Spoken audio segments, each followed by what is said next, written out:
बिस्मिल्लाहिर्रहमानिर्रहीम। आपको मैं बताऊं कि एक पहली वीडियो में मैंने आपको बताया था कि एक्चुअली कितना सीरियस इशू है ये ड्रग्स का। लेकिन लोग बहरहाल कहते हैं कि हमें नूर मुकद्दम केस की हमें तफसीलात तो बताएं कि अब क्या हो रहा है। तो मैं आपको बताऊं कि इसमें एक बहुत ही बड़ा इंकशाफ सामने आया कि कत्ल होने से एक दिन पहले नूर मुकद्दम ने अपने ड्राइवर के ज़रिए 7 लाख रुपए ज़ाहिर जाफ़र के घर मंगवाए थे। मकतूला के ड्राइवर खलील ने यह अहम इंकशाफात किए और बकौल ड्राइवर नूर मुकद्दम ने उसे फ़ोन कॉल किया, कहा इसे फ़ौरी तौर पे 7 लाख रुपए चाहिए जिनका वालदैन को पता ना चले। ड्राइवर के मुताबिक इसने नूर मुकद्दम से कहा कि वो 7 लाख का इंतज़ाम नहीं कर सकता, जिससे नूर मुकद्दम ने कहा कि पैसे बहुत ज़रूरी चाहिए, किसी दोस्त से ले लो, अपने जानने वालों से इंतज़ाम करो। ड्राइवर का कहना है कि इसने 3 लाख रुपए का इंतज़ाम किया और 19 जुलाई को पीर के रोज़ दोपहर के वक्त नूर की जानिब से दिए हुए पते पे वो ज़ाहिर जाफ़र के घर पहुंचा। नूर मुकद्दम को फ़ोन किया तो उन्होंने कहा मैं बाहर नहीं आ सकती, पैसे खानसामे के हवाले कर दो। जिस बार ड्राइवर ने 3 लाख रुपए खानसामे को पकड़ा दिया। ड्राइवर खलील के मुताबिक इसने पुलिस के सामने मुलज़िम ज़ाहिर जाफ़र के खानसामे की शनाख्त कर दी है और पुलिस से 3 लाख रुपए बरामद करके एक केस ही बना दिया। जबकि ड्राइवर ने यह भी इंकशाफ किया कि जब नूर मुकद्दम ने उसे पहली बार फ़ोन किया था, कहा था वालदैन को बता दो कि मैं लाहौर जा रही हूँ।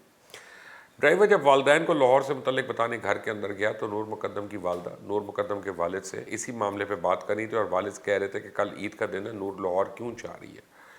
ड्राइवर के मुताबिक वो समझ गया कि नूर ने अपनी वालदा को फ़ोन कर दिया, इसलिए वो कुछ कहे बगैर वहाँ से आ गया।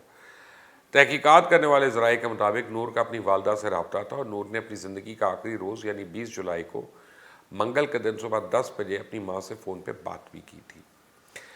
अब इस चीज़ ने नए सवालात खड़े कर दिए। क्या ज़ाहिर जाफ़र ने नूर मुकद्दम को यरगमाल बना रखा था? क्या ज़ाहिर जाफ़र नूर मुकद्दम से गन पॉइंट पे फ़ोन करवा रहा था? क्या उससे तावान वसूल किया जा रहा था? पुलिस ने नई मालूमात सामने आने के बाद केस की तहकीकात नए जावियों से भी शुरू कर दी है और साथ ही तफ्तीशी टीम के ज़राए का मानना है कि रकम देने का अभी तक ऐसा कोई सबूत सामने नहीं आया कि रकम मकतूला के अकाउंट, घर से या कहीं और किसी अजीज़ से मंगवाई गई है।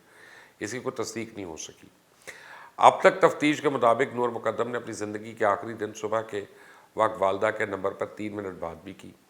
नूर मुकद्दम जो है 18 जुलाई को रात 9:15 बजे घर से निकली और वो 10 बजे ज़ाहिर जाफ़र के घर पहुंच गई।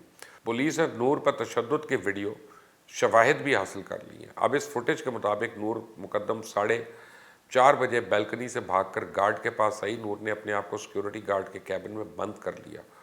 मुलज़िम ज़ाहिर जाफ़र पीछे आया, कैबिन से नूर को निकाला। गली में मौजूद गार्ड ये सब कुछ देखते रहे। किसी भी गार्ड ने ज़ाहिर जाफ़र को तशद्दुद करने से नहीं रोका और गली में और भी लोग मौजूद थे जिन्होंने नूर को घसीटते हुए देखा।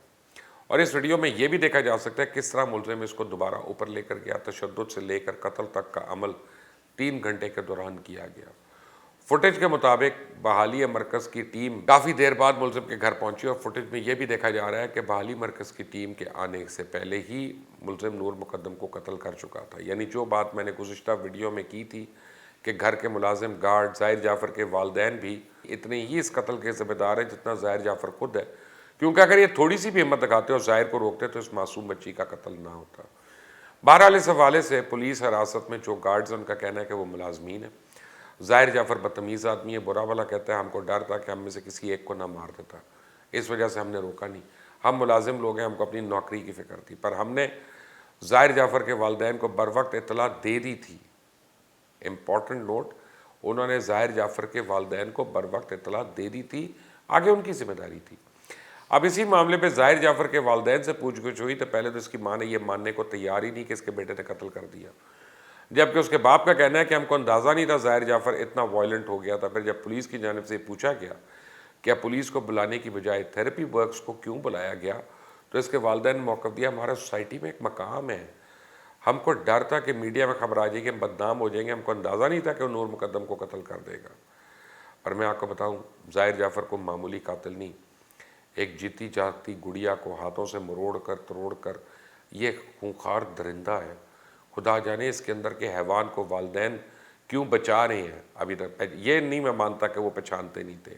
कोई माँ बाप ऐसे नहीं है जो अपनी औलाद को ना पहचानते हो।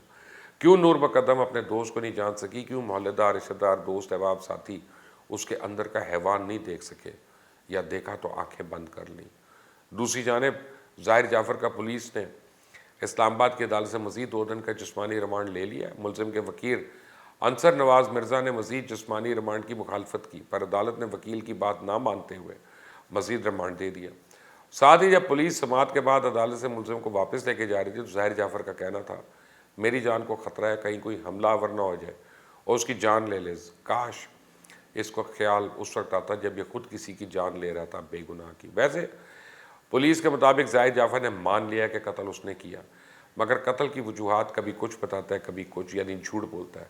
پولیس کو ابھی گمراہ کرنے کی کوشش کر رہا ہے اور پولیس نے ملزم زاہد جعفر کا موبائل فون بھی برآمد کر لیا، لیکن پولیس تاحال ملزم کو دفعہ 164 کا بیان ریکارڈ نہیں کرا سکی اور قانون کے مطابق 164 کا اقرار جرم کا بیان مجسٹریٹ کے سامنے دینا ضروری ہے۔ اس حوالے سے ماہرین قانون کا کہنا ہے کہ ملزم کی پولیس حراست میں اقرار جرم کی کوئی قانونی حیثیت نہیں۔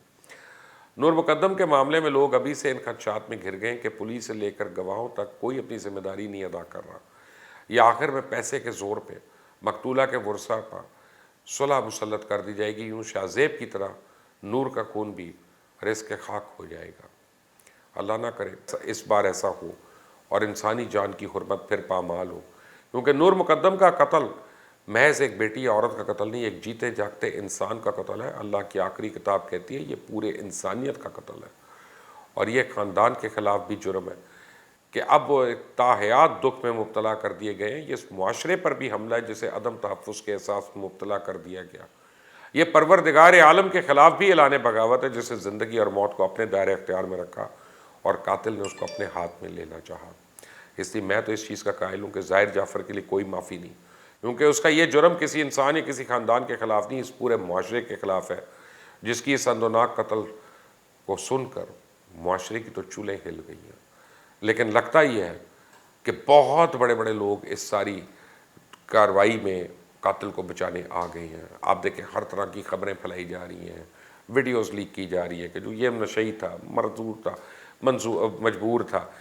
ایک بھی ہیومن رائٹ ایکٹیوسٹ کا بیان نہیں آیا، اسمبلی میں ایک بھی پریویلیج موشن نہیں ہوا، کسی ایک اپنا وزیر نے بولنے والے نے کسی نے اس کے اوپر ایک لفظ نہیں بولا۔ کیوں؟ پتہ نہیں کسی کی چمک ہے یا کسی کی دمک۔ فیصلہ آپ کا ہے۔ اللہ حافظ۔